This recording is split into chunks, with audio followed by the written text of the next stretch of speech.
kideak, ikasleak, gainontzeko gonbidatu eta lagunak, ongi etorri Deusto Forum Gipuzkoak antolatutako begiradak hitzaldi sorta honen bigarren hitzaldira. Norberaren begiradak, irekiak, askotarikoak, kritikoak, lasaiak, garbiak, sakonak, inklusiboak, proposamenezkoak, eraldatzaileak, kezkatuak, jakinminezkoak, ilusio handikoak, itxaropentsuak, originalak, sortzaileak, heterodoxoak, lotxarik gabekoak, inkonformistak, ausartak, galdegileak, konplizeak, empatikoak, ulerkorrak, arduratxoak, konpromiso handikoak, elkartasunezkoak. Ziklo honetan etorkizunari begiratzen dioten begiradak izango ditugu gure artean. Begiei begiratzen dietenak, munduari begiratzen diotenak, guztion begiradak. Eta noski, gaurko egunari hasiera emateko, gure hartan dauzkagun Kristina Garmendia eta Iñaki Gabilondori ongi etorri eta eskerrik beroenak eman nahiko nizkieke. Eskerrik asko, benetan, bioi gaurkoan gurekin egoteagatik.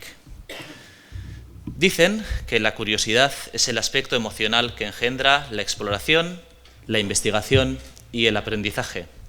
Pero todo se complica cuando los interrogantes se trasladan al futuro. Ahora se están abriendo nuevos horizontes y se anuncian cambios enormes. Todos somos conscientes de que estamos diciendo adiós a un mundo y que otro se está fraguando a gran velocidad. Si pudiéramos desplazar un enviado especial a ese futuro, ¿con qué nos encontraríamos?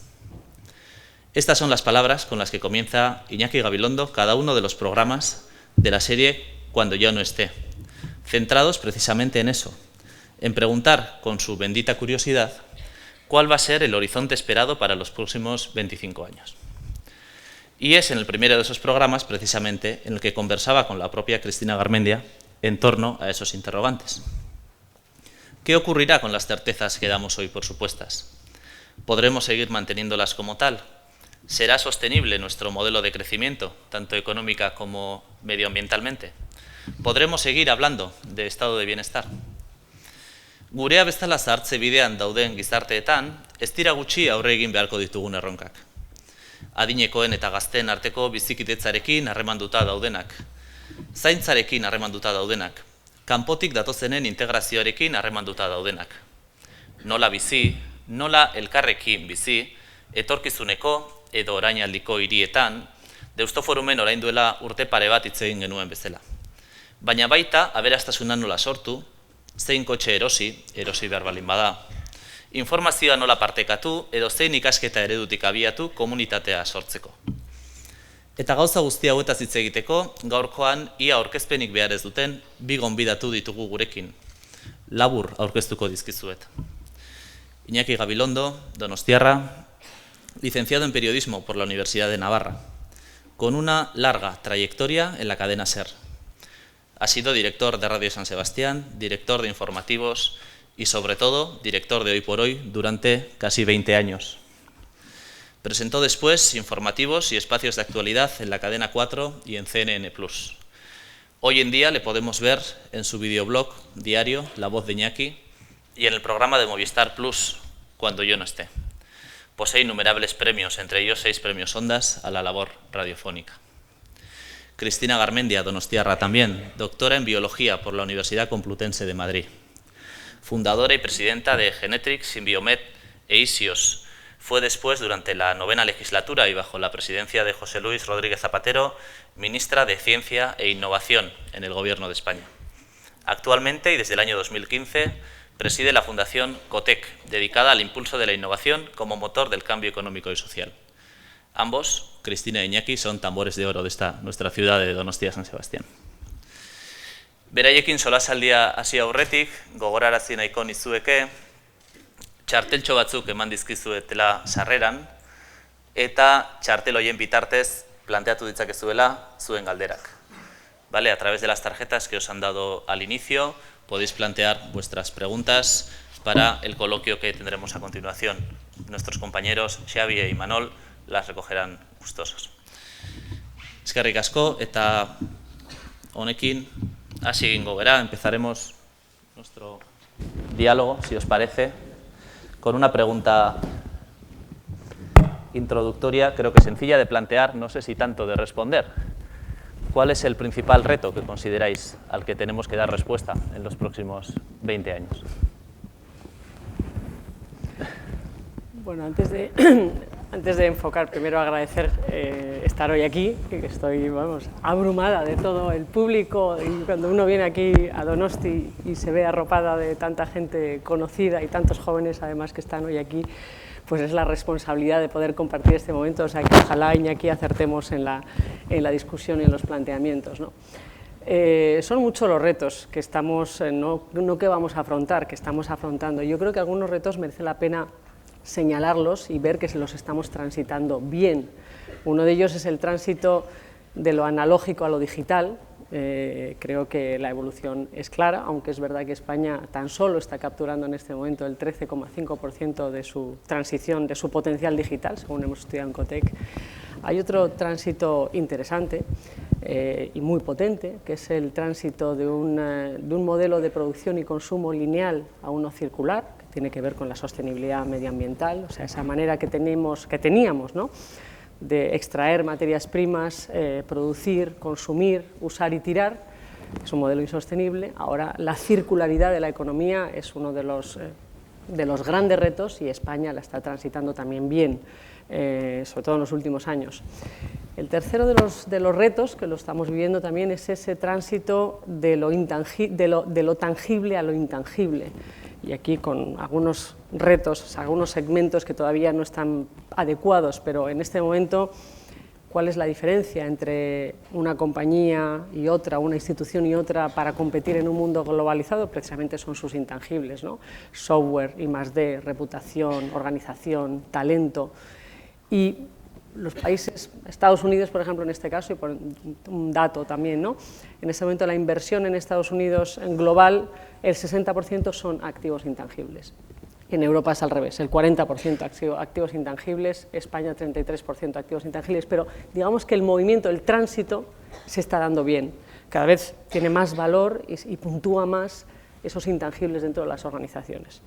Pero para mí el gran reto, y creo que el gran reto es precisamente porque la utopía no funciona, o sea, es el futuro del empleo, el impacto de la innovación en el futuro del empleo.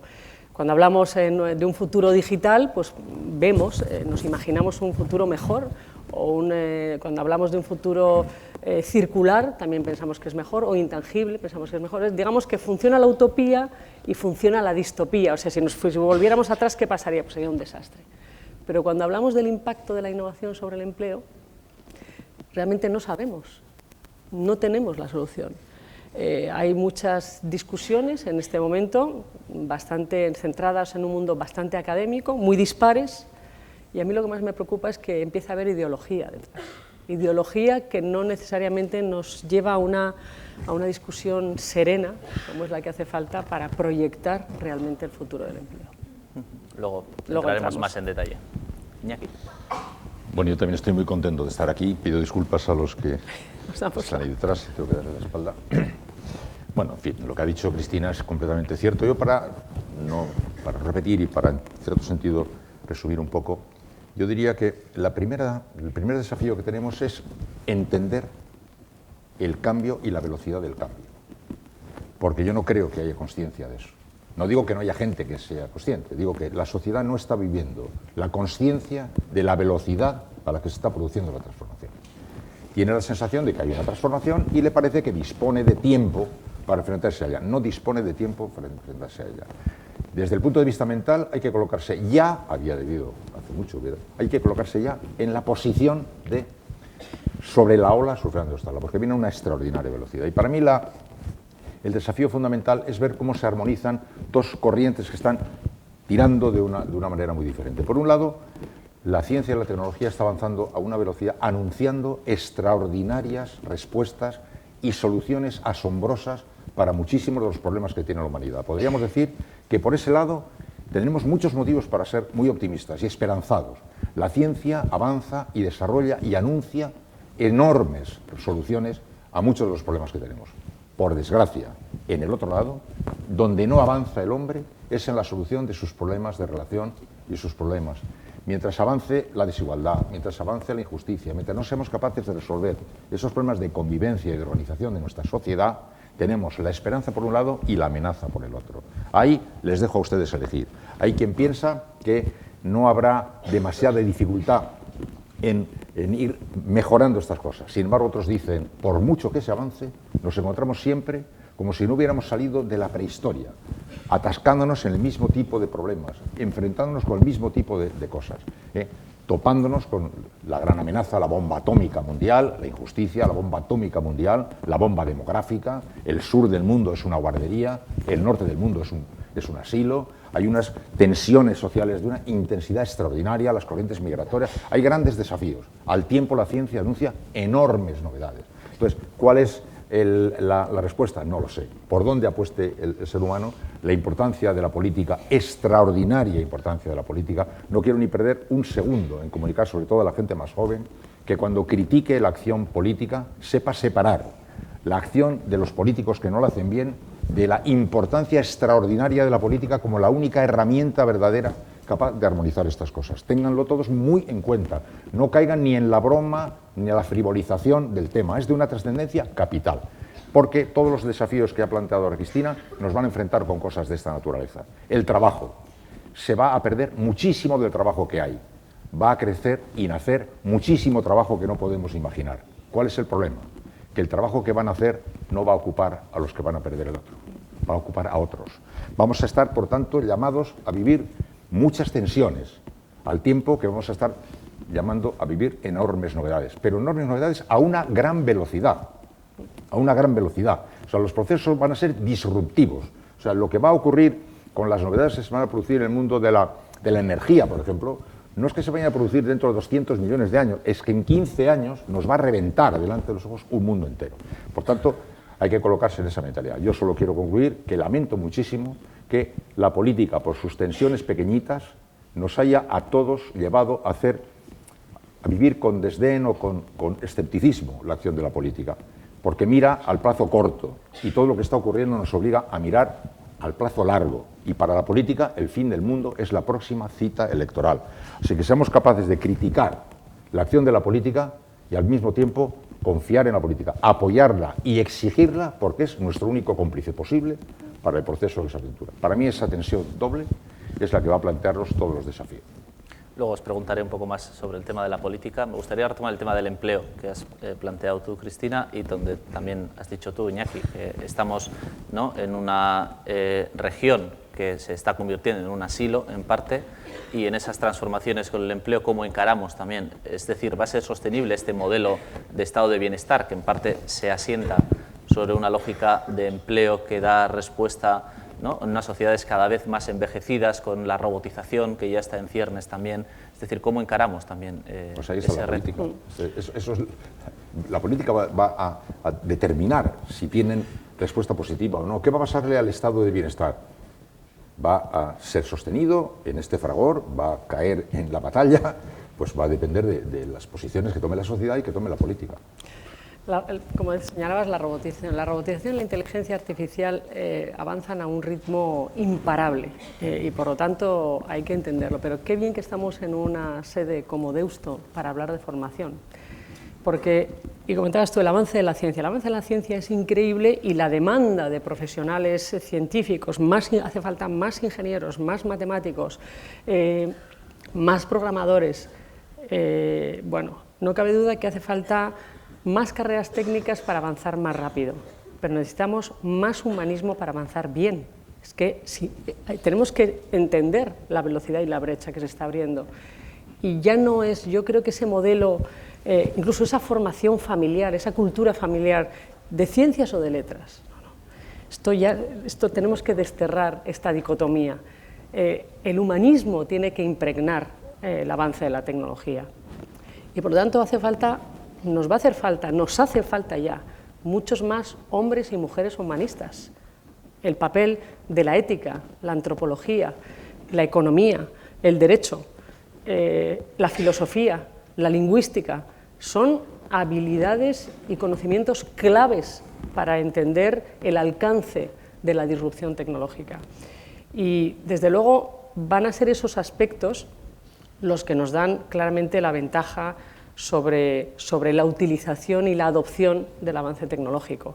Hoy por hoy las máquinas nos han superado en muchísimos aspectos y además yo soy partidaria de la adopción de adopción de las tecnologías que nos permite trabajar de una manera más humana, porque al final de esto estamos hablando, de cómo podemos añadir humanismo a las tareas que las máquinas nos ayudan a automatizar, ¿no?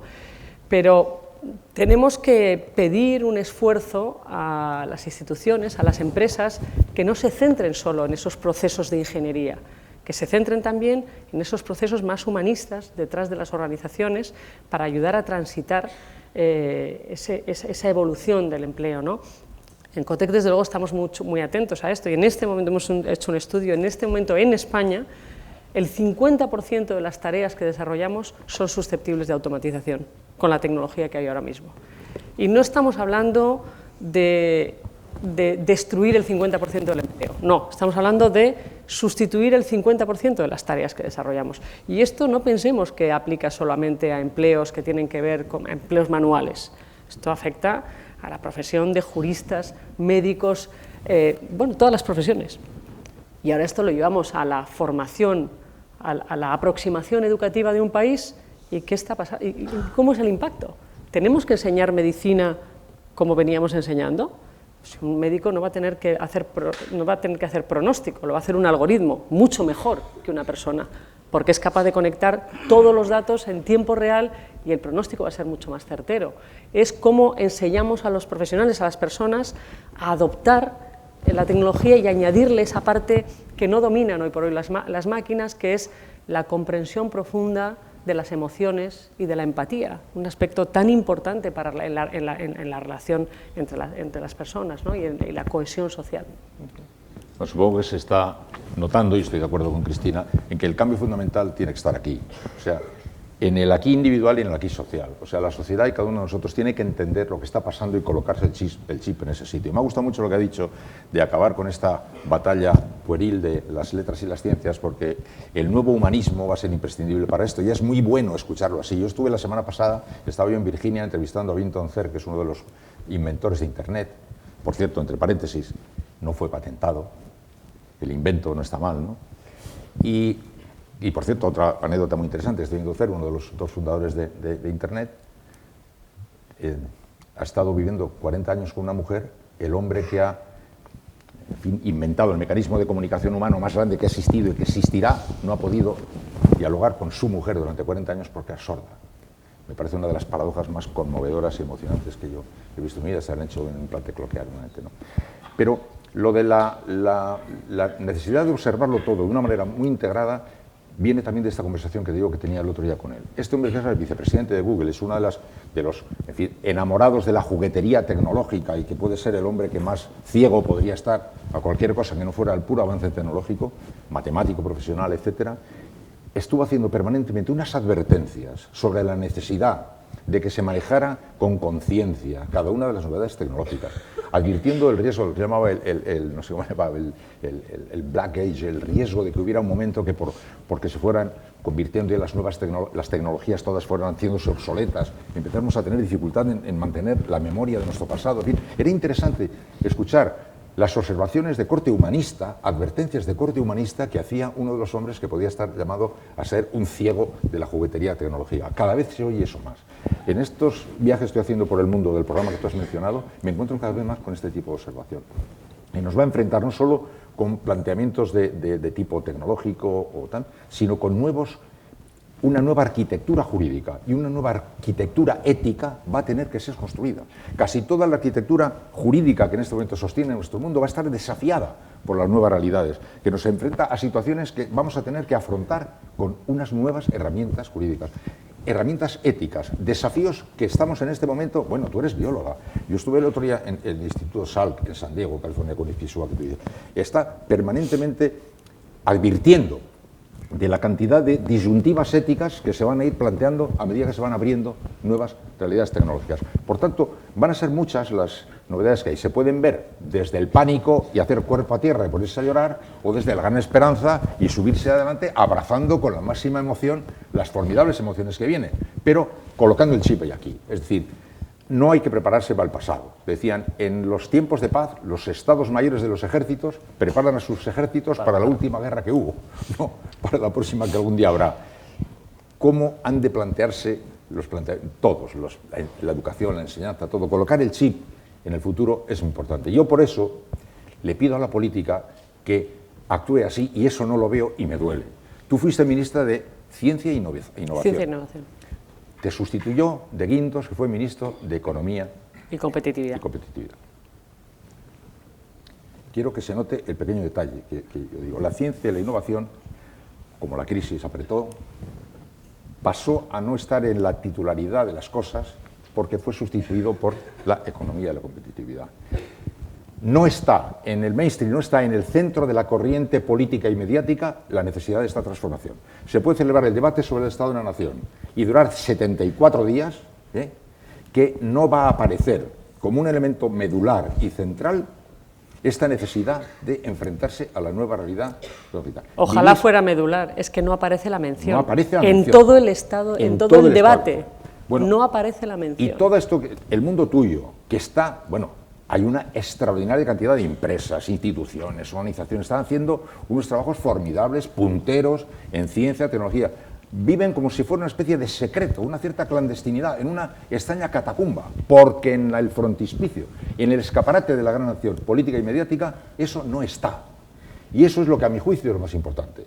No caer en la crítica tonta de la política, pero sí decirle a la política, por favor, colocar el foco donde está, que no estáis colocándolo donde está. Estáis hablando de cosas importantes, pero no le estáis anunciando a la sociedad que se prepare porque está metida en una enorme transformación. Tenéis una gran cantidad de inventores, científicos, investigadores, innovadores, que están llenando todo el país, y este país, y el otro, todos. Y sin embargo no ocupa un lugar central el discurso. Y a mí eso me parece un problema. Y ahora yo me he convertido en un cierto activista, a mi pequeña manera, porque estoy intentando decirle a los políticos, pero ¿no os dais cuenta de que tenéis que liderar ante la sociedad este cambio para comenzar comunicándole esto, y que en el debate del Estado de la Nación no solo aparezca, sino aparezca como un proyecto, como un objetivo, como un horizonte? No está. A mí eso me parece que es una verdadera... Yo estoy esperanzada con Europa. ¿Y por qué? Sí. Y le tienes que conocer, le tienes que entrevistar. Tenemos el mejor comisario de Ciencia e Innovación que ha tenido la historia de Europa, el comisario Carlos Moedas, portugués. Sí, sé quién es. Es espectacular, porque es un líder político, y yo tengo la fortuna de formar parte de su consejo asesor, y en Europa la aproximación de la ciencia y la innovación es muy fácil. La ciencia y la innovación no solo es competitividad empresarial y progreso social. Europa tiene que tomar la decisión si quiere estar en el bloque de los países que marcan el rumbo, o si simplemente vamos a asumir que otros nos van a marcar el rumbo y que hagamos lo que nos digan. Esta es la decisión. Y si queremos estar entre el bloque de países que marcan el rumbo, hay que duplicar el presupuesto de ciencia e innovación. 120.000 millones de euros es lo que tiene que invertir Europa en ciencia e innovación. Porque lo más importante no es lo que la ciencia y la innovación ofrece, no solo, es lo que la ciencia y la innovación es capaz de hacer que otros hagan, es lo que es capaz de hacer con otros, porque hay mucho conocimiento que ya está y que no se aplica. Pero por eso no es solo la ciencia y la innovación aplicada. Si estuviera aquí Echenique, nuestro gran Echenique, Flectamus Genua, nuestro gran Echenique, nos hablaría de la importancia de la investigación pura, no solo la investigación aplicada, por supuesto. La investigación motriz, que es importantísimo, perdón. No, pero que se está dando, fíjate las cifras. Europa en este momento es tan solo el 7% de la población mundial. Produce el 28% del Producto Interior Bruto mundial. Produce el 30% del conocimiento científico mundial, que no es capaz de impactar en la competitividad y en la cohesión social de Europa. No impacta.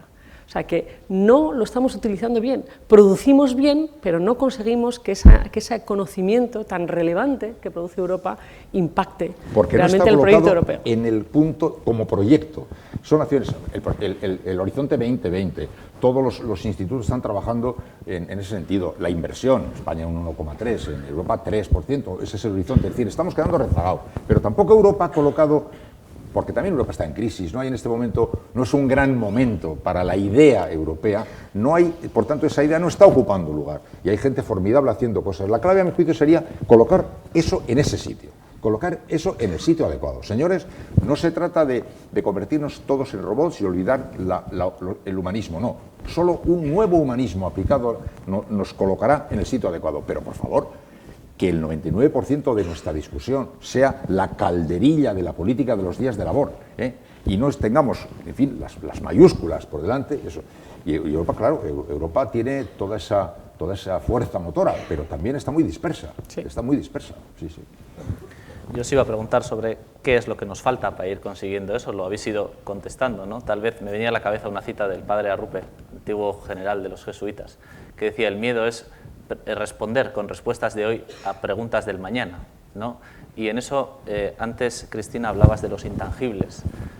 No, a veces en Guipúzcoa se suele hablar de que tenemos unos intangibles propios, ¿no? Basados en la cultura cooperativa, más el auzolán y cuestiones que vienen tal vez de nuestro recorrido pasado, pero son intangibles que siguen estando presentes, que nos pueden ayudar a enfocar estos debates que vienen, o tal vez se han diluido y en temas como la economía circular que comentabas tú antes, no sé si estamos también posicionados o no, o nos pueden ayudar en ese recorrido. Bueno, igual es que soy de naturaleza optimista, pero yo creo que sin duda nos van a ayudar, porque es una sociedad realmente basada en los intangibles, posiblemente no consciente de los intangibles que tiene, pero esa manera son el propio concepto de cuadrilla, de sociedad.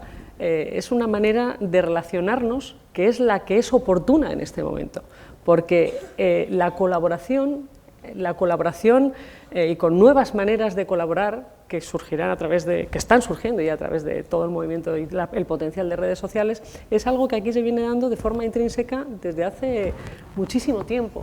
La reputación, la sociedad vasca, tradicionalmente la guipuzcoana en particular, ha estado muy atenta al tema reputacional.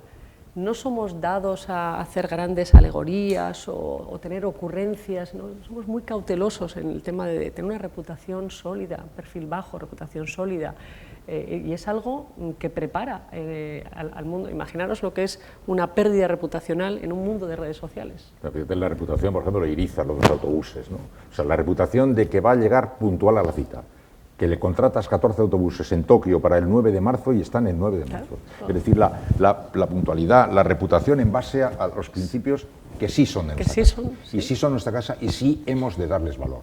La formalidad, el poco cuento chino, el trabajar en serio, todas estas cosas tienen una gran importancia y van a tenerla cada día más porque estamos viviendo en un mercado en combate, ¿no? Y yo creo que es un valor, estoy de acuerdo, tiene una fuerza extraordinaria y yo confío totalmente en mi pueblo, como totalmente. Y en los últimos años esa conciencia de preservación, esa conciencia genuina, no de moda, de preservar el medio ambiente y de tener esa conciencia medioambiental activista, si quieres, porque hay que serlo, porque lo necesita el planeta, yo creo que también es una de las ventajas que tenemos como sociedad. Y eso puede impactar en unas relaciones sociales que también se transformen, es decir, que también vayamos a una manera distinta de relacionarnos. Tú hablabas antes de las redes, estáis hablando ahora de las redes, de la manera de que Internet está transformando nuestra realidad. Está cambiando todo. Yo, desde luego, claro, yo ya soy muy mayor, pero voy a procurar morirme con los ojos abiertos, con la mayor lucidez y tratando de entender lo que pasa. Pero vamos a cambiarlo todo. Hay que prepararse para que cambie todo. Pero los fundamentos, tenemos que plantearnos muchas veces, cuando todo pasa, ¿qué es lo que queda? Y ahí es donde creo mucho los intangibles, porque sí que es importantísimo saber que lo que nos va a sostener finalmente va a ser nuestra cualificación, nuestra manera de entender el trabajo, de trabajar en equipo, de idear, de soñar, de atreverse. Todos estos son elementos absolutamente claves. Yo en eso tengo depositada la confianza, pero hay que prepararse para grandes cambios. Mira, el otro día estaba yo en Stanford con Tony, no me acuerdo cómo se llama, no sé si le conoces. Es el hombre que está anunciando para muy en breve, pues prácticamente no la liquidación, pero por supuesto la energía, del carbón. el petróleo y todo esto, y la irrupción del mundo de la energía solar, que va a transformarlo absolutamente todo a gran velocidad. Y yo le decía, pero bueno, pero es que muchos piensan que no es cierto que el petróleo vaya a agotarse tan pronto como se dice. Y él me decía, pero ¿quién habla de agotarse? ¿Creéis que la edad de piedra se acabó porque se acabaron las piedras? La edad de piedra no se acabó porque se acabaron las piedras. La edad de piedra se acabó porque aparecieron tecnologías más baratas que la sustituyeron y hicieron una mayor aplicación. Ya la energía solar está resultando todavía cara, mucho más barata de lo que era, y en cuanto empieza a ser más barata, va a cargarse por completo todo lo demás. Los cambios que se anuncian son formidables. Y así todo, yo repito, estoy yo muy impresionado, porque hablando con científicos de todos los sitios, a los 20 minutos de conversación estamos hablando de humanismo. Me ha hecho mucha gracia que Cristina haya tardado 40 segundos en colocar el tema así donde yo lo pensaba colocar, pero como consecuencia de lo que he oído, Negroponte, el responsable, sí que es el mago de la juguetería tecnológica mundial, en el MIT, en Boston, pues en cuanto, fíjate, yo le preguntaba, ¿cómo será el mundo dentro de 25 años? Y él, que llevaba un rato hablando, pues como un niño enamorado de todas las fantasías que se aventuraban, dice, bueno, sí hay mundo. Y ¿cómo? Le dice, no, quiero advertir, aunque ya voy a enseguida a rectificar, que todo lo que he dicho yo, que va a ser maravilloso, a no ser que hagamos papilla el mundo con las tonterías que veo que estamos haciendo. O sea, como no le prestemos atención al medio ambiente y todo esto, y al planeta. Por eso yo creo que va a cambiar todo. Todo. ¿No vale nada de lo que hacemos? Todo vale de lo que hacemos. Y de las viejas valores que tú has mencionado de nuestro pueblo, todos y cada uno de ellos van a valer y van a ser cada vez más caros y van a ser cada vez más interesantes para nosotros. Pero el coco lo tenemos que cambiar. Malos tiempos para las mentes minerales. Este es un momento para tener el cerebro fresco, open mind, abiertito y que pase el aire, porque esto va a una gran velocidad. Por eso tenemos que estar muy atentos a la percepción social. Yo creo que hay una parte de qué percibe la sociedad, cómo percibe la sociedad el cambio. Esto no es que de vez en cuando le digamos a la sociedad qué piensas, es que monitorizar cómo la sociedad está de forma permanente entendiendo lo que está viviendo y preocupándose o no por lo que viene, es algo que nos da muchas pistas. O sea que tenemos que avanzar rápido, como decía antes, avanzar bien, pero sobre todo tenemos que avanzar juntos. Tenemos que avanzar juntos. Y este progreso disruptivo y acelerado hay que explicarlo y hay que acompañarlo con toda la sociedad en su conjunto, porque si no, realmente la posibilidad de brecha social y de oposición al cambio nos puede hacer recordar el movimiento de los luditas, ¿no? ¿Os acordáis? La destrucción de la mecanización, cuando en el momento de la mecanización de los telares hubo un movimiento violento de destrucción y el corto plazo les dio la razón. Realmente la mecanización de los telares produjo una precarización del empleo y una bolsa de exclusión social. Pero el tiempo, con la perspectiva histórica, esos países que tuvieron movimientos luditas son los que están liderando el mundo. Entonces, en este momento estamos viendo movimientos luditas o pseudo-luditas. Bueno, lo estamos viendo con el transporte del taxi.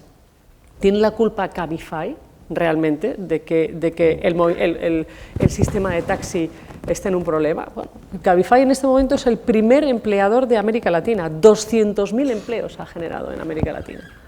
Y es, para el que no lo conozca, quiero aprovechar para decirlo.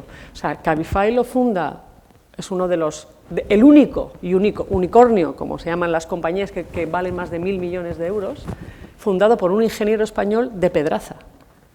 Y Juan de Antonio, que es un ingeniero de Pedraza, me encantaría que lo trajerais aquí, porque de verdad que es que hay que conocer el caso. ¿Cómo se llama? Juan de Antonio. Es una persona tremendamente humana y humanista, que su vocación era precisamente cómo mejorar la movilidad para un mundo medioambientalmente sostenible, que tuvo la oportunidad de tener una beca Fulbright y se fue a estudiar a Estados Unidos, y tras entrar en empresas de bicicletas eléctricas, o sea, eso es lo que le interesaba, se inventó esta plataforma de Cabify. La primera aproximación fracasaron, dice qué suerte que fracasamos con inversores americanos que nos perdonaron el fracaso porque entendieron que nos habíamos dado cuenta de los errores y que habíamos aprendido de ellos y que posiblemente íbamos a lanzar una plataforma muy interesante. Y él lo que está haciendo con una parte importantísima, mayoritaria de todo lo que está obteniendo, es poniéndolo en una fundación para ayudar a otros a transitar el camino. Entonces, estas historias que hay detrás de los grandes proyectos que están surgiendo aquí hay que entenderlas también porque tienen que ejemplificar. Fíjate, déjame que añade una cosa a lo que dices. Tú estás hablando ahora de la importancia que tiene lo que se haga respecto a lo que vaya a pasar. Una de las preguntas peor disparadas es la pregunta de qué va a pasar. Sí. La pregunta de qué va a pasar es una pregunta que es absolutamente absurda, absolutamente absurda. Porque va a pasar lo que hagamos, no va a pasar otra cosa distinta de lo que hagamos. Por tanto, la pregunta no es qué va a pasar, sino qué vamos a hacer.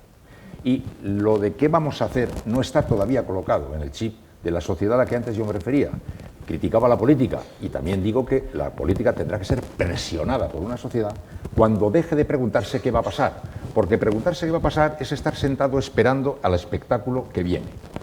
Y preguntarse correctamente qué vamos a hacer cambia completamente el chip. Y la clave es la mentalidad con la que nos emprendemos. Mira, hay un no me acuerdo cómo se llama, Nedja, no sé, es un famoso enigma de Nedja, que decía, hay un profesor inglés en el primer siglo que decía, ¿cuál ha sido la razón por la que los principales inventos de la humanidad, que fueron pues, la brújula, el papel, la primera impresión, la pólvora, fueran chinos, y de repente, en un momento determinado, se para el desarrollo chino y empieza a avanzar el desarrollo europeo, pues desde Galileo y tal? O sea, ¿por qué los que habían puesto en marcha los inventos más extraordinarios no fueron capaces después de continuar evolucionando y otros evolucionaron? Porque cambiaron la mentalidad. Porque los chinos, por lo que ve, con aquello habían colocado en un territorio más o menos sagrado, esperando que se desarrollaran no sé de qué manera, y mientras tanto en el mundo occidental el pensamiento político, ideológico, filosófico, que alimentó a esta sociedad, impulsó a la sociedad en un camino diferente y le permitió desarrollarse mientras los otros se habían quedado parados porque no tenían la mentalidad adecuada para enfrentarse con las cosas. La clave es la tecnología y sus inventos y la mentalidad con la que abordemos esta situación. Las personas como tú, lo que hagamos, no lo que va a pasar. Y por eso yo siempre digo, y a los jóvenes, si alguien me ha oído alguna vez, ha debido aburrirse porque no paro de decirlo, cuando la gente pregunta ¿qué va a pasar? Y digo, lo que está pasando, está pasando. Lo que está pasando, está pasando. ¿Qué os importa lo que está pasando si está pasando? Y entonces enseguida pregunta, ¿y qué viene detrás de lo que está pasando? Y dice, yo qué sé. Lo que viene detrás de lo que está pasando es lo que hagamos. Y no tenemos metida la mentalidad en ese chip de lo que hagamos. Lo que hagamos juega un papel capital. Y posiblemente esta sociedad, por muchas circunstancias, pues ha adoptado una actitud, en cierto sentido, pasiva, aguardando a que nos sea dado el futuro. Otros lo fabriquen y nosotros lo tenemos que hacer. Y por eso recordaba lo de este enigma, Nedja, no sé qué, que se decía cuando, por mucho que se haya inventado, como no tengas colocado el chip en el sitio adecuado, de el aliento creador, el aliento de avanzar, el aliento de mejorar, el aliento de tal, todo esto no te servirá para nada. Así que yo creo que tenemos que ser activistas frente a los estados, a los gobiernos y frente a la sociedad. A la sociedad le tenemos también que poner las banderillas. Decir, oye, no volváis a preguntar qué va a pasar, no volváis a preguntar qué va a pasar, porque no va a pasar nada diferente de lo que hagamos. Y el futuro lo determinan los seres humanos, con lo que hacen, con lo que no hacen y con lo que permiten que se haga. Bueno, yo había una pregunta que decía, ¿qué podemos hacer como individuos para fomentar un cambio? Creo que está contestado, perfectamente contestado. Yo no me resisto a preguntaros a cada uno sobre el ámbito en el que estáis trabajando, ¿no? Sobre el mundo de la empresa, creo que hemos empezado, luego preguntaré, Cristina, porque antes hablaremos de universidades, os preguntaré también sobre la universidad y también sobre el periodismo, como entendéis cada uno que va a evolucionar cada uno de los ámbitos, ¿no? En el orden que queráis también, ¿no? O si queréis cada uno también hacer un comentario sobre el otro. Bueno, yo quiero aprovechar el momento para, desde luego, reivindicar que la política educativa es la política económica más importante de cualquier país. Entonces, esto es como lo de las ciencias y las letras, no pongamos lo económico y lo social. La educación es social, será, pero desde luego es sobre todo económica. ¿Cómo plantee un país los fundamentos de su sistema educativo? en un momento como el que estamos viviendo, tan disruptivo, pues es la clave del éxito. La clave del éxito económico y, desde luego, de la cohesión social. Y no es solo la universidad, es el sistema educativo completo.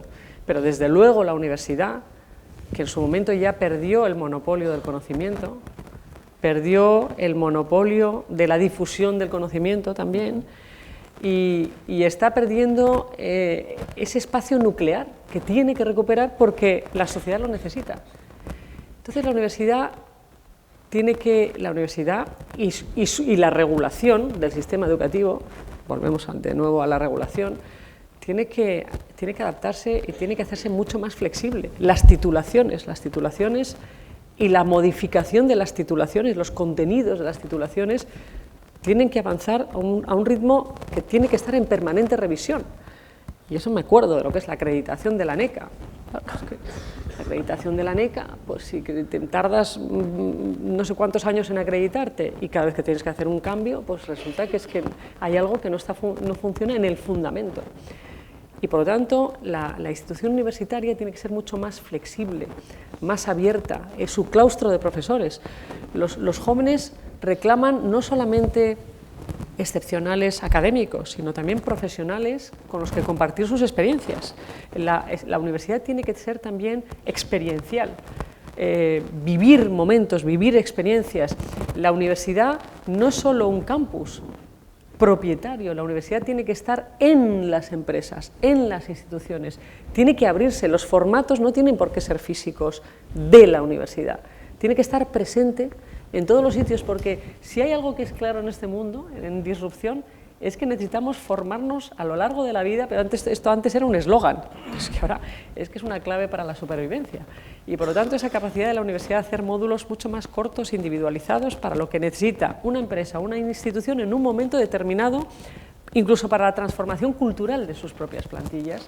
La universidad tiene que estar ahí, con una oferta adecuada y por lo tanto tiene que trabajar de una manera distinta.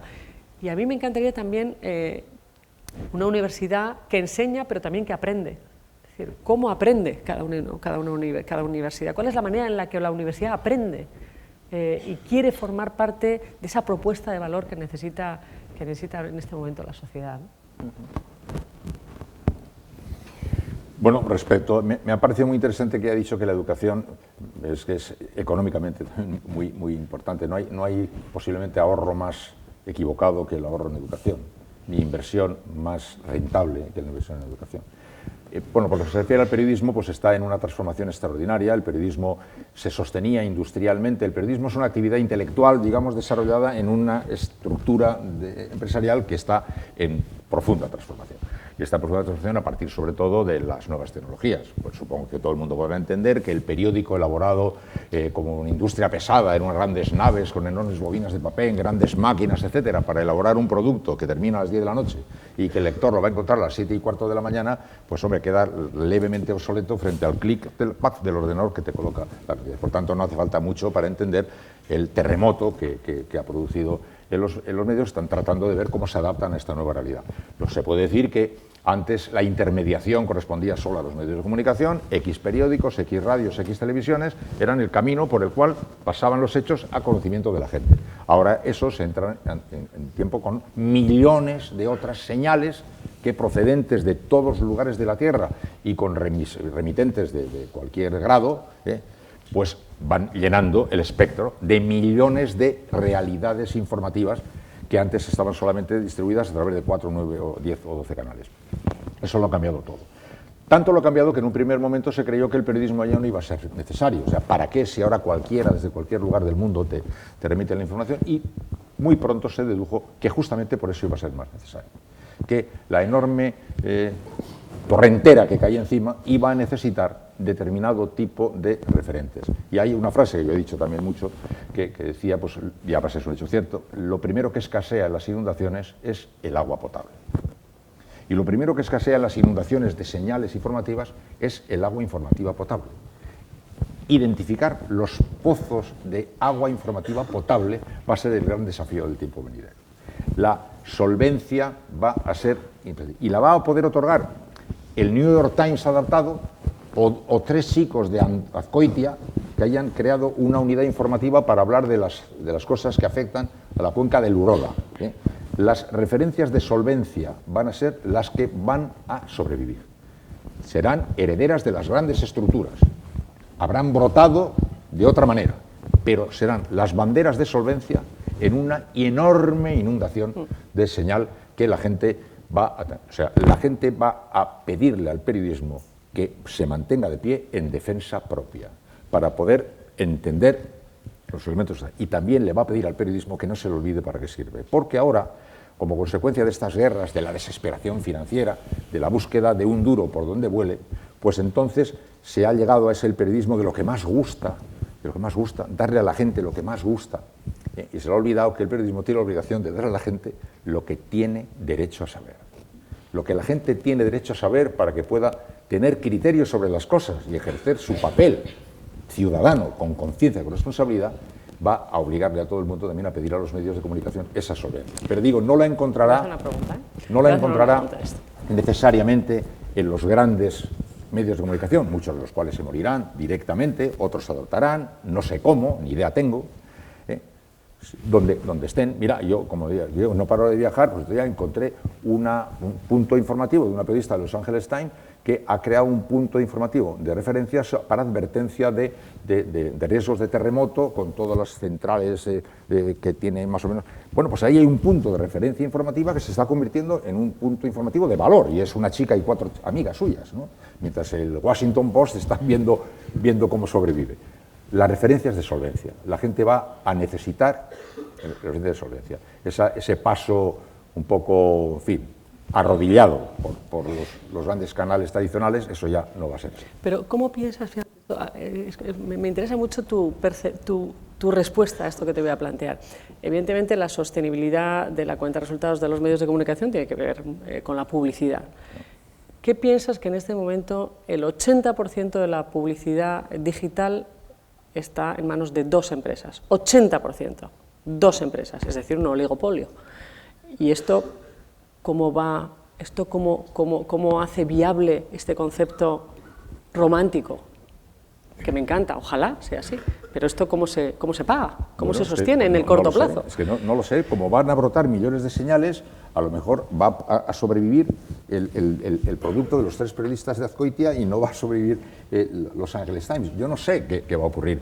Pero porque también, por otra parte, está empezando a caer también la cierta mitología de Internet como el gran territorio de la libertad suprema.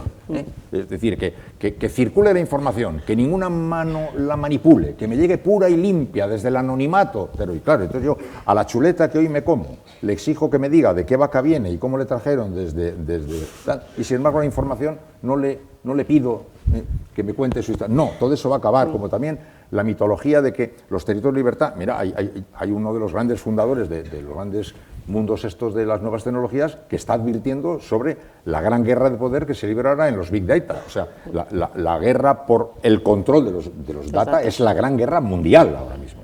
Por tanto, no nos hagamos ilusiones respecto a juegos ingenuos. La guerra de poder se libra como siempre se ha librado y ahora se libra en el control de eso, de los data, de la publicidad, etcétera. Pero al tiempo está también quedando fuera de control el inmenso universo de señales que se producen, que no hay manera de controlar.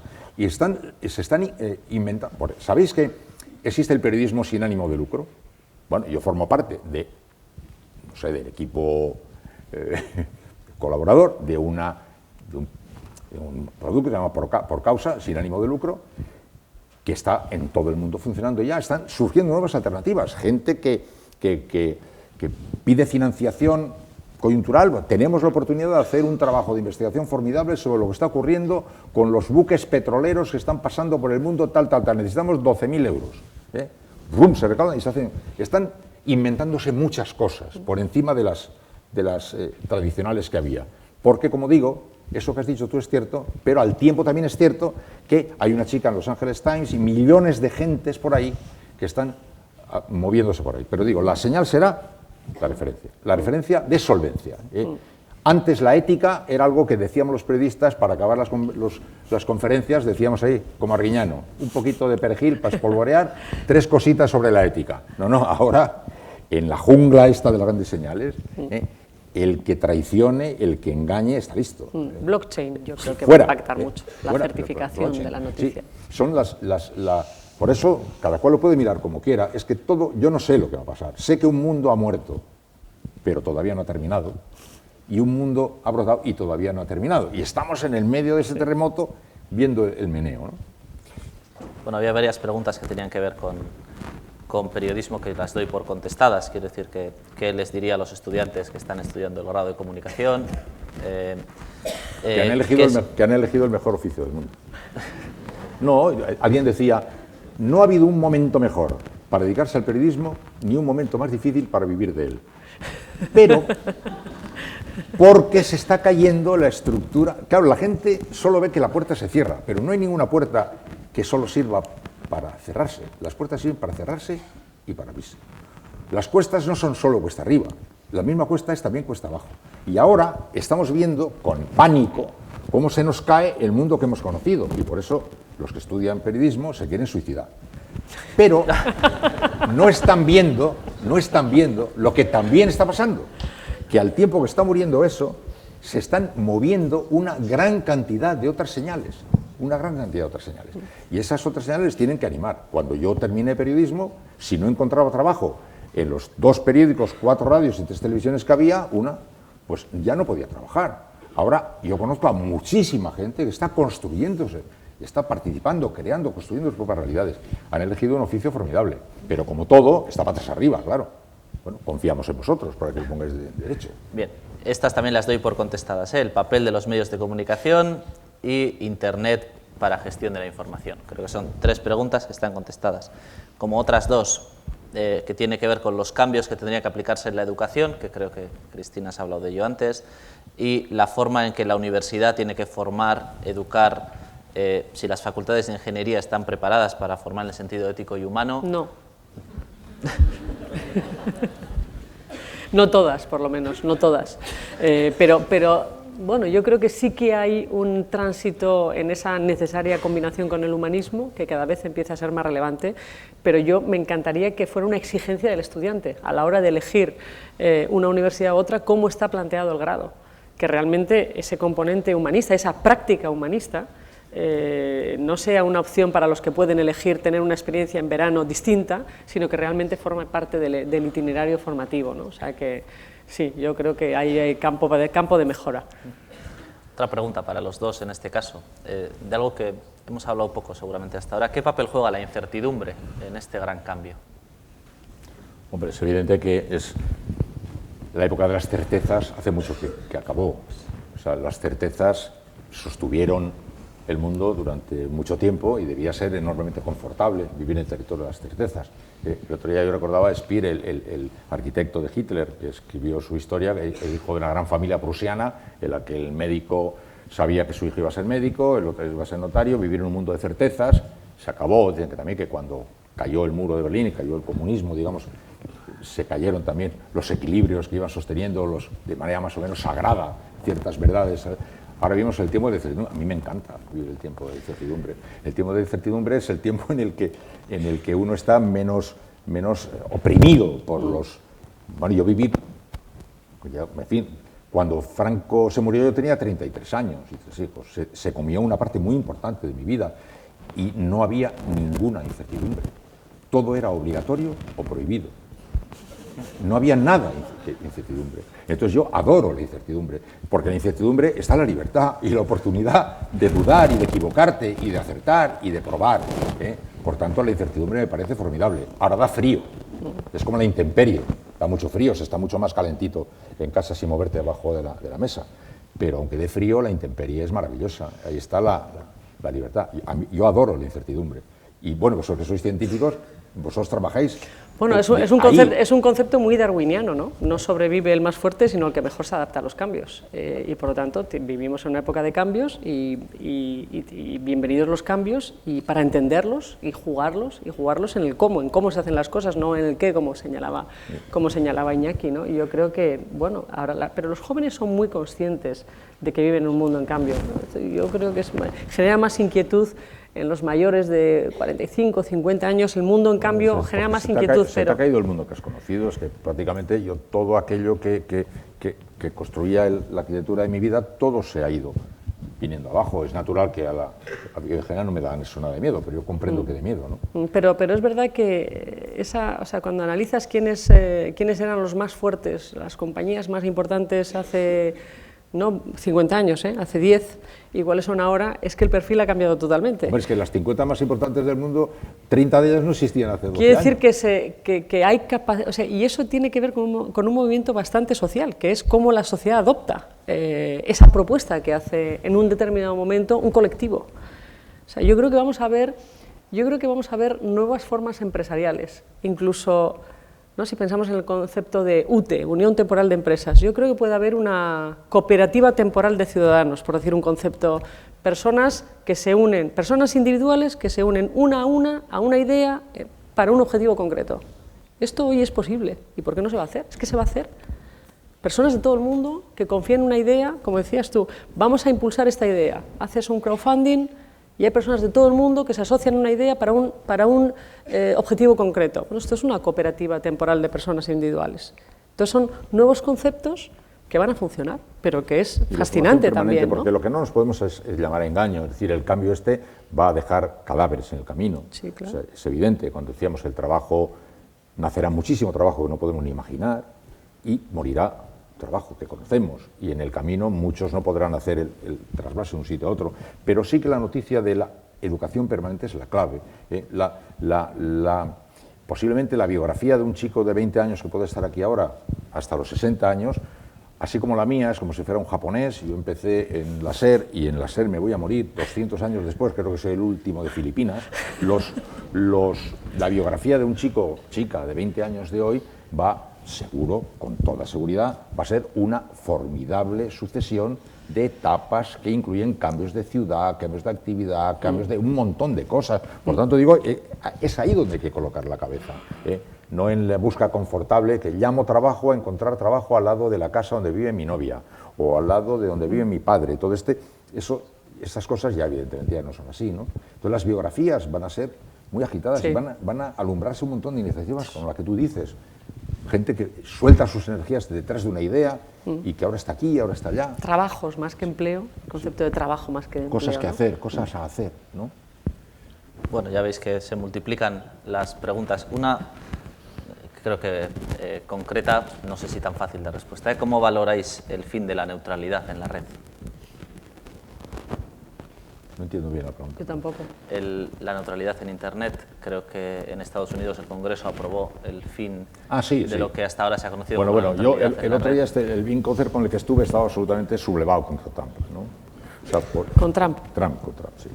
Porque él cree que justamente la red tiene sentido, y tiene sentido en su condición de territorio abierto a la circulación de la creatividad y de libertad. La búsqueda de controles es peligrosa porque no sabes a dónde nos puede llevar. Es un debate extraordinariamente importante, porque está ahora mismo el mundo entero tratando de averiguar qué mecanismos de control van a ser imprescindibles para que esta no sea una ola que nos ahogue. Pero en fin, el que digo de Bindocer veía tras la intención de la norma, por la intención de paralizar toda la creatividad posible y de la libertad que circula por Internet, ¿no? Pero ahí de nuevo me gustaría volver a traer el tema del concepto de blockchain, ¿no?, en la red, que es la certificación. Al final es la necesidad de certificar el origen y si se le pide veracidad a las fuentes de información, y ahí bueno, está ideado y puede ser una de las opciones, ¿no? Pero no me resisto a volver a Trump y a la política en general. Es que claro, es que no puede ser que perdamos el valor de la verdad como valor político.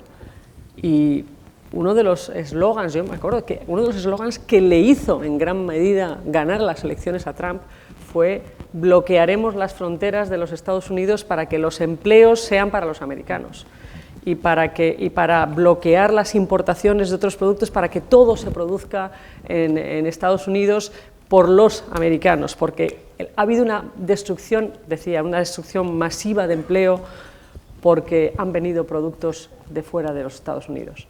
y la Universidad de Ball State ha hecho un estudio de dónde se ha perdido el empleo en Estados Unidos en los últimos 10 años, y el 86% del empleo perdido en los Estados Unidos viene por la automatización de las fábricas, desde luego no por la importación de otros productos. Entonces, y ha sido un argumento que ha funcionado muy bien con las clases medias, que había perdido empleo, se lo han creído. Entonces, lo que tenemos que recuperar es la verdad como valor político. Hay que decir la verdad y hay que penalizar al que no dice la verdad. ¿Pero os habéis dado cuenta que la verdad ha pasado de ser una virtud cívica a ser una exigencia profesional para los periodistas? Si se organiza mañana una manifestación, el que la organiza se considera legitimado para multiplicar por 5 el número de asistentes. O sea, no le parece que hace nada malo cuando diga que ha habido 900.000 asistentes. Los enemigos de esa manifestación no creen que hagan nada malo diciendo pues, que ha habido muy poca gente. Y todos ahora se vuelven al periodista para que ese sí diga la verdad. Entonces, la verdad desaparece como compromiso de todos. Parece que se convierte, no, yo estoy legitimado para vivir con mi subjetividad y tirar adelante con ella, y la verdad no vale. Si es de mi equipo, no ha sido penalti. Y por tanto, nos parece a todos muy bien. Y ahora exigimos que la verdad se convierta en una especie de exigencia de una actividad profesional.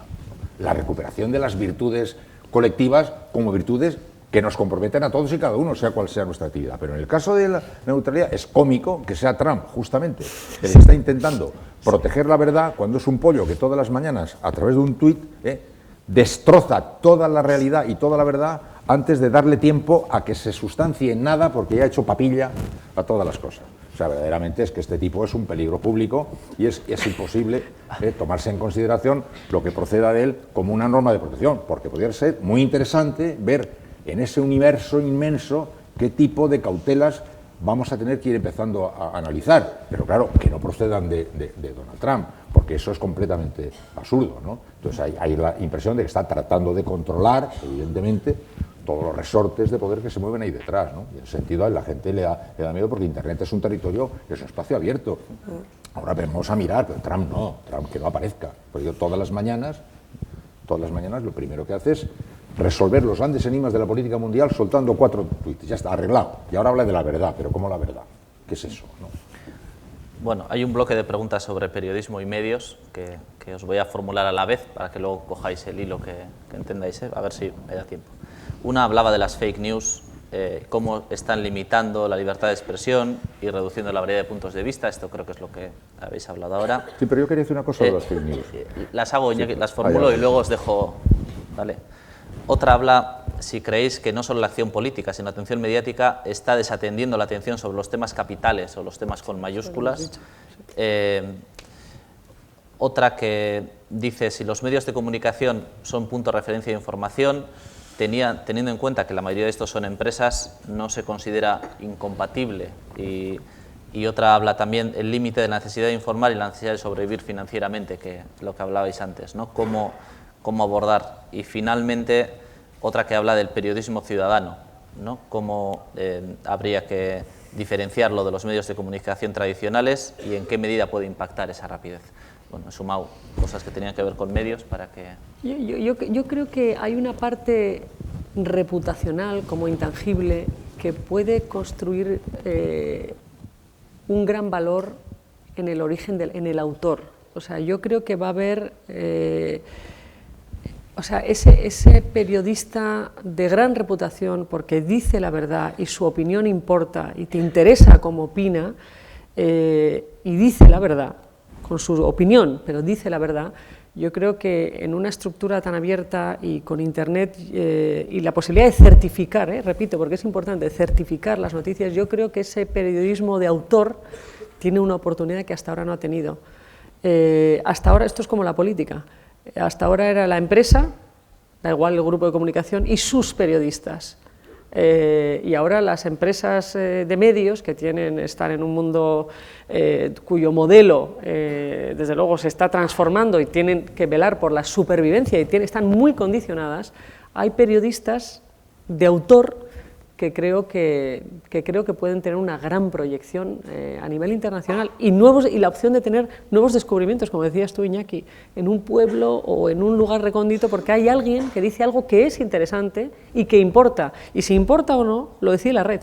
lo recibe la sociedad. Y creo que hay esa nueva oportunidad, francamente, para el periodismo.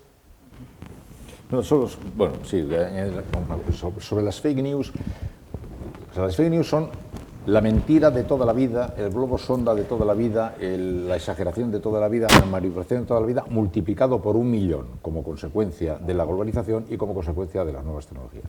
Pero es además una industria. Esta es una última novedad respecto al tema de las fake news, que no es solamente una especie de descontrol de la insolvencia que circula más o menos por ahí organizando un poco de lío, sino que está empezando a detectarse una actividad teledirigida, la industria de las fake news montada. Porque últimamente lo he leído en 3 sitios diferentes, en Francia, en Estados Unidos y en Inglaterra. Atención al fin, habla en este caso de alguna agencia de noticias rusa, etcétera, etcétera, que dicen que están actuando intoxicando de una manera intencionada. No es que las fake news sean solo que hay tanta noticia que cualquiera dice cualquier cosa. No, no, que hay una teledirección al respecto. Seguiremos atentamente el fenómeno, pero yo todavía no lo sé, ¿no? Y en realidad las preguntas referidas a la manipulación de los medios y tal se corresponden a una actitud antigua. El ciudadano, pues, en cierto sentido, pues ante los medios de comunicación totalmente impotente, porque los medios eran su único contacto con la realidad, pues claro, se pregunta sobre cómo nos manipulan, nos dejan de manipular. Van a tener menos importancia ya, porque el cuadro de acceso de la información te va a llegar de 1.000 millones de sitios, no solo de los medios de comunicación que tradicionalmente recibías. Entonces, ya no va a ser exactamente tan importante, va a ser muy importante, pero en vez de ser el 100% de lo que te viene a través de los medios, va a ser un porcentaje de lo que te viene a través de los medios. Y en Internet va a haber de todo. En Internet está todo. El pasado y el presente, lo bueno, lo malo, lo que nos ennoblece y lo que nos envilece. Todos los periodismos están ahí metidos.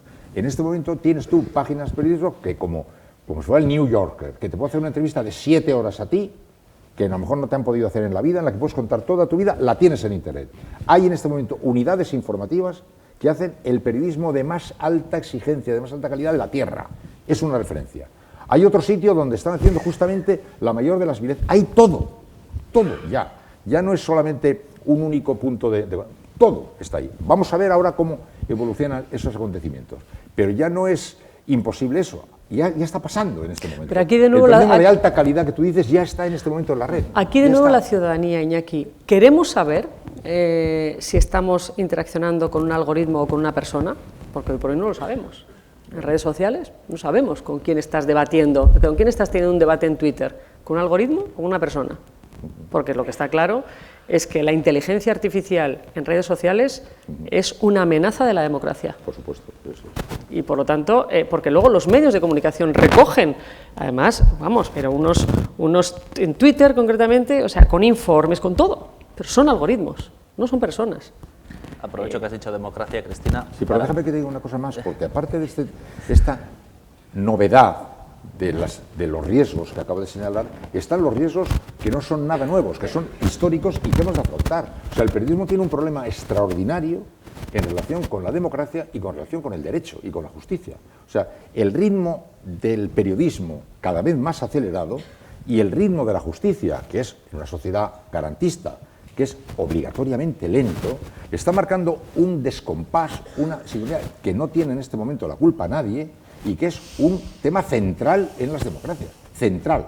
Para cuando llega la justicia con su veredicto, después de cumplirse todos los protocolos garantistas, etcétera, el ritmo del periodismo ya ha señalado, denunciado, condenado, enterrado y aventado a las cenizas de la gente. Y este es un problema de verdad, de fondo, de la democracia. No tiene nada que ver con las modernidades, está en el fondo de la realidad. Acelerado porque cada vez va más a prisa el juego de la comunicación. Y el derecho, por muy a prisa que vaya, no puede ir a la misma velocidad. Esta es una derivada importantísima del futuro de las democracias. Como el periodismo y el Estado de Derecho no articulen mecanismos de aproximación por el procedimiento de que el derecho se dé más prisa y que el periodismo se dé menos prisa en determinar y prejuzgar las cosas, ahí tenemos un problema de fondo, que es una derivada indirecta de la velocidad a la que van las cosas, antes o además de lo que acabas tú de señalar, la verdad o no de las manos misteriosas que mueven los algoritmos que nos pueden llegar a través de Internet. Son muchos desafíos a la vez. Bueno, pues esos son los desafíos que va a haber que afrontar, ¿no? Bueno, nos quedan unas cuantas preguntas que yo os agradecería si podemos responder con brevedad para que nos dé tiempo. Ya lo sé, pero vamos a intentarlo. Es difícil entrevistar al entrevistador, ¿eh? Hay unas cuantas que tienen que ver con la política, las he agrupado. Hay una que dice, en un momento que se discute por democracia y representación regional, ¿qué sentido tiene un sistema de obediencia al partido que permita a este sancionar a parlamentarios por votar según su criterio propio? ¿Debería primar para los parlamentarios lo que opinan sus millones de votantes o su partido? Otra que habla de concentración de poder. ¿En qué va a pasar? No está cada vez más concentrado las decisiones en unos pocos, no hay concentración de poder. Otra que es larga, pero que habla básicamente de si hay miedo a dejar que las personas jóvenes participen en política y opinen cada vez más. Y otra que dice, los ricos más ricos, los pobres más pobres, la percepción de que las élites, junto a los grandes partidos, incluidos Ciudadanos, pasan a privatizar sanidad, educación, pensiones, gana el neoliberalismo. Y dices que corto, que respondamos corto. Por favor.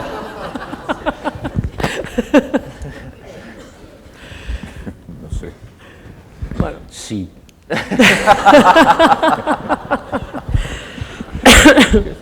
Muchas cosas. Bueno, tú has estado en la política, has formado parte de un gobierno, has visto la política desde la cocina central, y yo nunca la he visto desde la cocina central. Bueno, todas estas preguntas en torno a la política, ¿qué impresión te...? No, yo creo que si hablamos de todo el hilo conductor que hemos tenido en este rato que estamos compartiendo, desde luego si hay un estamento que no se ha adaptado a una sociedad 4.0 es la política, eso seguro. Y entonces, como todo, como la empresa, como las instituciones, como la universidad, la política tiene que trabajar de una manera distinta. Pero la responsabilidad no es de la política, la responsabilidad es de la ciudadanía. ¿Qué queremos? ¿Qué queremos los ciudadanos? ¿Cómo queremos que funcionen nuestros políticos? ¿Cuál es el poder que tiene el partido? Pues ojalá el partido se constituya por la calidad de sus dirigentes. ¿Y cómo hacemos que los mejores entren en política? Pues desde luego no vamos por el buen camino, porque el primer paso que tenemos que dar es separar el momento del voto, cada uno vota con su conciencia cada 4 años, y luego hay gobiernos formados por hombres y mujeres que tienen sus aciertos y sus desaciertos, y reconocer un acierto es necesario para la evolución de la calidad política. Y no es bueno o malo en función de lo que hayas votado. Y por lo tanto, si queremos que haya personas cada vez más capaces y con gran liderazgo, tenemos que darles herramientas a los políticos. Yo cuando dicen, es que los políticos solo quieren ganar elecciones, pues afortunadamente esto va de votos. Claro, no pongamos en cuestión la democracia. Afortunadamente se vota. Claro, sí se vota y las urnas nos reúnen cada 4 años, pero tenemos que dar poder a las personas que queremos que en el momento electoral estén en liza y nos hagan sus propuestas. De todos los partidos, los mejores, ojalá estén, porque lo que está claro, o parece que está claro, es que difícilmente veremos ya mayorías absolutas. Y por lo tanto, el acuerdo, ese gran valor de la política, es algo que los políticos van a tener que practicar y por lo tanto lo tenemos que ensalzar, personas que sean capaces de llegar a acuerdos, pero acuerdos para llevarnos por el camino adecuado, que nos tienen que llevar por el camino adecuado. La política, la solución a nuestros retos pasa desde luego, como decía Iñaki, por la política, y tenemos que conseguir que los mejores entren en política. Y yo reconozco que cuando yo, antes de entrar en política, yo siempre quería que mi ministro supiera de lo mío, que fuera un experto de lo mío. Y después de pasar por la política me doy cuenta de que no hace falta. No hace falta que el ministro de Ciencia e Innovación sea experto en ciencia e innovación. Hace falta que sea un buen político. Mira, lo que yo no era. que no entendía nada de lo que pasaba cuando entré en política. Yo aplicaba el sentido común, y el sentido común no aplica en política, aplica el sentido político. Pero hay que entenderlo y defenderlo, porque el alto cargo tiene que hacer política, tiene que explicar a los ciudadanos qué está haciendo y por qué lo está haciendo. No tiene que gestionar una política, tiene que hacer política con mayúsculas, tiene que trabajar con otros, tiene que hacer ese esfuerzo de conducir a la sociedad, ¿no? Y realmente tenemos una gran responsabilidad con los políticos.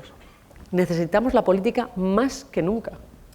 Y tenemos que apoyar a esas personas que tienen la valentía de hacer planteamientos que no van a ver los resultados, porque son los necesarios y los tenemos que apoyar, porque difícilmente solucionaremos nada con un planteamiento de ciclo electoral. Por lo tanto, tenemos que, de verdad, ensalzarlos y reconocerlos. Yo creo que lo que está pasando, a mi juicio, es bastante importante desde el siguiente punto de vista. A la sociedad y a la política se le ha olvidado la capacidad transformadora que tiene la política. O sea, una de las mayores sorpresas para mí es que los políticos no se acuerdan de la capacidad de transformación que tiene su oficio. No se acuerdan. Yo cada vez que le oigo a un político decir, dentro de 40 años, la media de las mujeres tendrá un hijo, 2. Dentro de 37 años... ¿Qué están haciendo? Cogen el presente, lo proyectan 40 años después y te explican qué va a ocurrir. Ah, pero ¿no pensáis hacer nada en este rato? ¿Vosotros no os dais cuenta que esa previsión que estáis haciendo puede ser otra completamente diferente en función de qué decisiones toméis? ¿Se os ha olvidado que tenéis capacidad de transformar la realidad? Sí, se les ha olvidado que tienen capacidad de transformar la realidad. Y cada vez que te hacen un anuncio de lo que ocurrirá, como si fueran unos observadores impotentes, están revelándote que se les ha olvidado que tienen una gran capacidad de transformación. Tienen que recordarlo, y nosotros tenemos que recordarlo.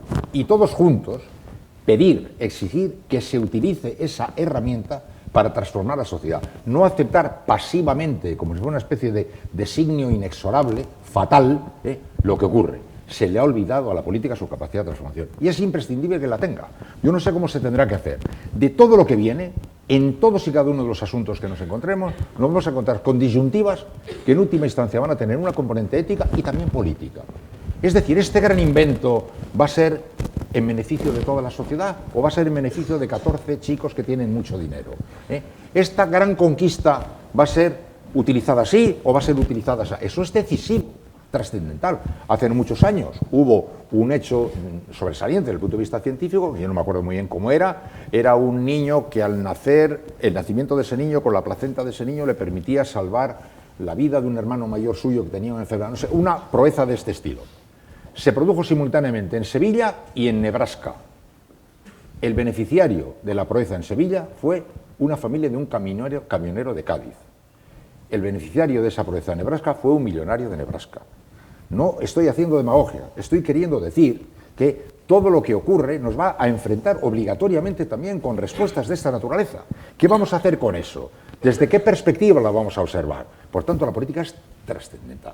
Hay que recordarle a la política que tiene capacidad de transformar, esperanzarse con su capacidad de transformar, negarse al fatalismo de que estamos condenados porque no estamos condenados, porque tenemos capacidad de transformar la sociedad. El número dijo, se puede transformar la política de todo tipo, se puede transformar. Hombre, en cierto medida, sin dislocar nada, ¿no? Pero las políticas cambian la sociedad. Cada decisión política cambia la sociedad. Yo trataría de meterle eso en la cabeza a todos los políticos. Se os ha olvidado, no me volvéis a contar a mí lo que va a ocurrir dentro de 40 años. ¿No pensáis hacer nada en medio? ¿Cómo sabéis qué va a pasar cuando hagáis eso que vais a hacer? Por eso yo no soporto este tipo de vaticinios fatalistas que dicen, dentro de 80 años cada mujer tendrá medio hijo. Espera, que todavía no sabemos qué políticas vamos a emplear y qué políticas vamos a ejercer. Yo creo mucho en la política. Lo que pasa es que no tengo para nada respuesta a la pregunta de cómo tiene que articularse. Yo no he estado en mi vida en un partido político, no sé cómo es eso por dentro. Tampoco. No tengo ni idea. No tengo ni idea de cómo es. No quiero caer en críticas tontas porque no lo conozco y respeto esto, pero yo no sé cómo se hace eso. Yo no he estado nunca en un partido político, pero sí he estado en un gobierno donde se me ha permitido hacer una propuesta política que ha avanzado adecuadamente. Y transforma las cosas. Y bueno, ahí está. Había que hacer la ley de la ciencia, la tecnología y la innovación, era del año 86, había que hacer una transformación y el sentido común, y luego me di cuenta que también político, me hacía ver que lo importante era llegar al mayor consenso posible para que no fuera una norma que se cambiara cada legislatura. Y por lo tanto, cuando me senté con el principal partido de la oposición, el Partido Popular en ese momento, ¿cuál fue el primer acuerdo al que llegué? Pues el obvio, que nadie supiera que estábamos acordando, porque era el principio del fin. Si se filtraba que estaba intentando llegar a un acuerdo, ahí se acaba el acuerdo. Fíjate lo que estás diciendo. Ahí se acabó el acuerdo. Ya, pero es que esa fue la clave y lo conseguimos. Lo conseguimos. Y lo conseguimos, ¿cómo? Pues como todo, a través de personas que acuerdan que ese acuerdo es importante y necesario. Y yo recuerdo, claro, conforme más cerca está la fecha de la votación en el Parlamento, más debilidad tiene el Gobierno y más fuerza tiene el Parlamento, ¿no?, a la hora de votar. Claro, entonces llega el momento de qué hay de lo mío, de mira, es que para apoyarte la ley yo necesito que, bueno, esto forma parte del juego parlamentario, ¿no? Sí.